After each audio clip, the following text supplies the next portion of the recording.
A tela dos celulares constitui-se um plano cartesiano invertido. Normalmente, o eixo Y para nós sempre é um eixo que está voltado para cima e não para baixo.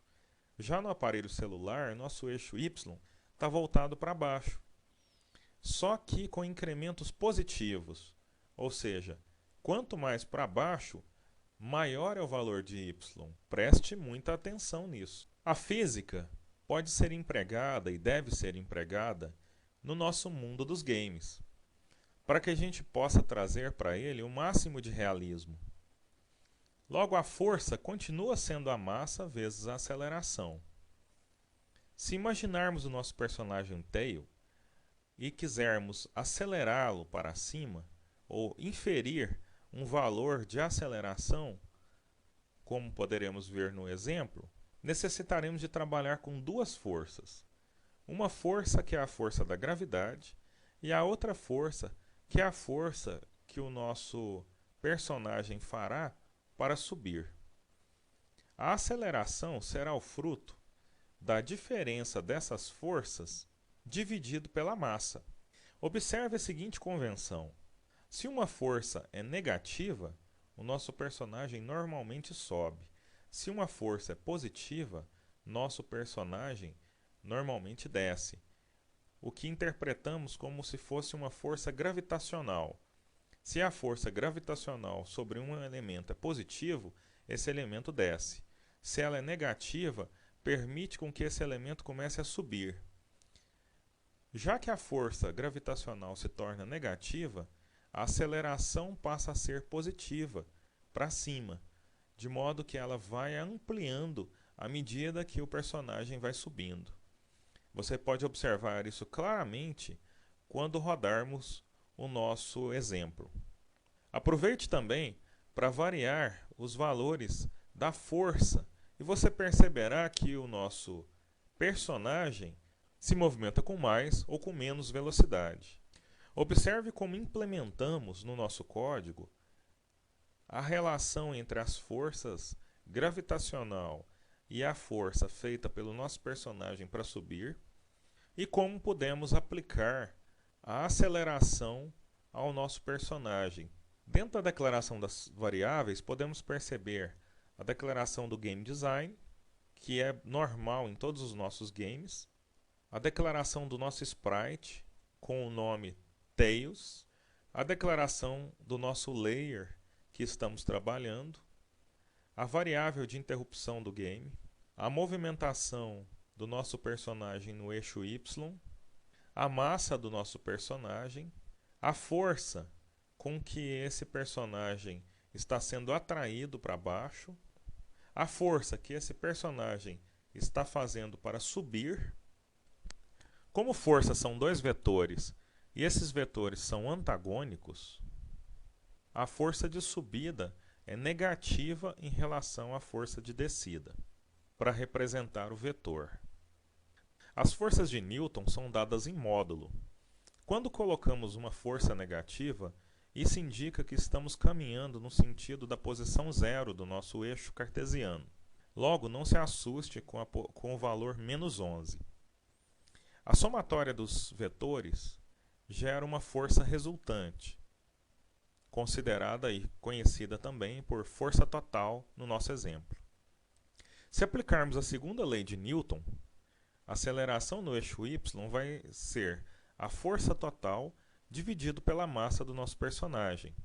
E se aplicarmos a função de aceleração do nosso personagem à movimentação desse personagem no eixo y, teremos então que esse personagem irá variar a sua velocidade ou a intensidade do seu movimento no eixo y. Vamos ver o exemplo.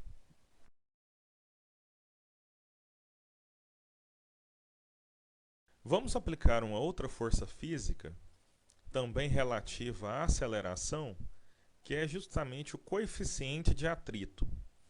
O coeficiente de atrito é o que nos faz ficar mais colados no chão, dificultando ou facilitando aquela nossa frenagem.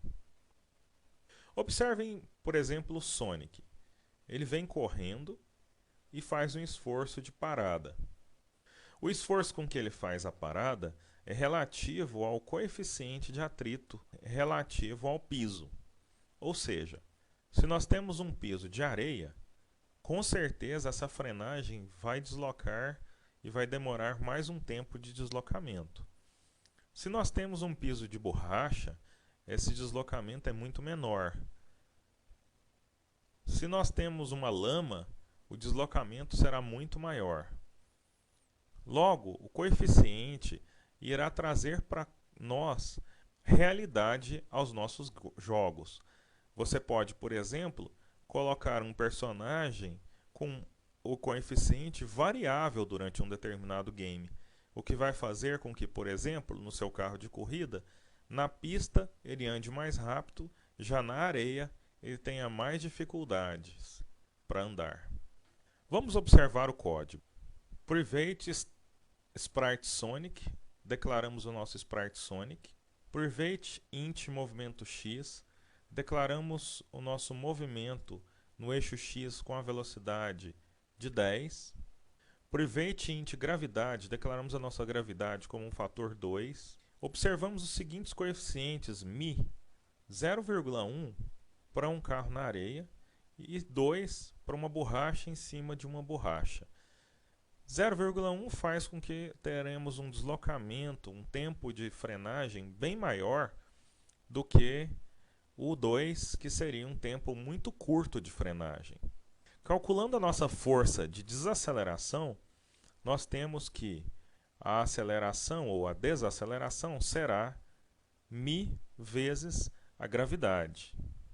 Implementando o nosso game, nós temos a parte física. Teremos que se o módulo do movimento x for maior ou igual ao módulo da aceleração, o que significa que o nosso personagem ainda está em movimento, se esse movimento de x for maior do que 0, nós temos que aplicar ao nosso personagem a desaceleração. Pelo contrário, se o movimento do nosso personagem for menor do que 0, nós temos que aplicar a esse a aceleração. Vamos observar os exemplos no NetBeans. Outro fator importante a ser observado é exatamente as colisões. Observando, por exemplo, a colisão entre os sprites Wolverine e Ciclope, nós podemos tomar algumas ações no nosso game.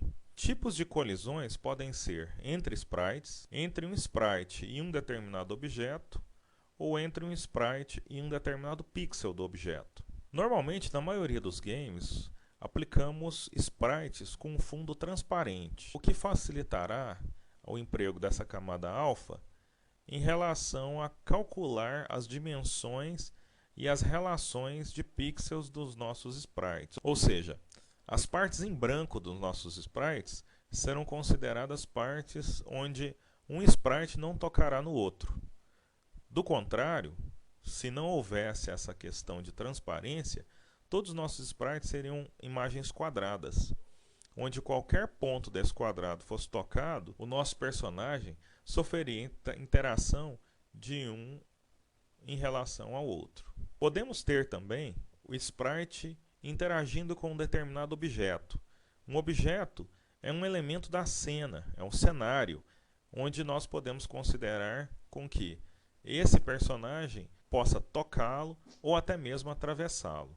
Podemos ter a relação também de colisão dos nossos sprites com pixels, onde podemos considerar que o nosso personagem pode tocar parte de uma imagem. Isso é muito válido para alguns games em que nós queremos considerar parte do cenário, parte da imagem de fundo do cenário, como interação para os nossos personagens. Vamos ver um pouco disso no NetBeans.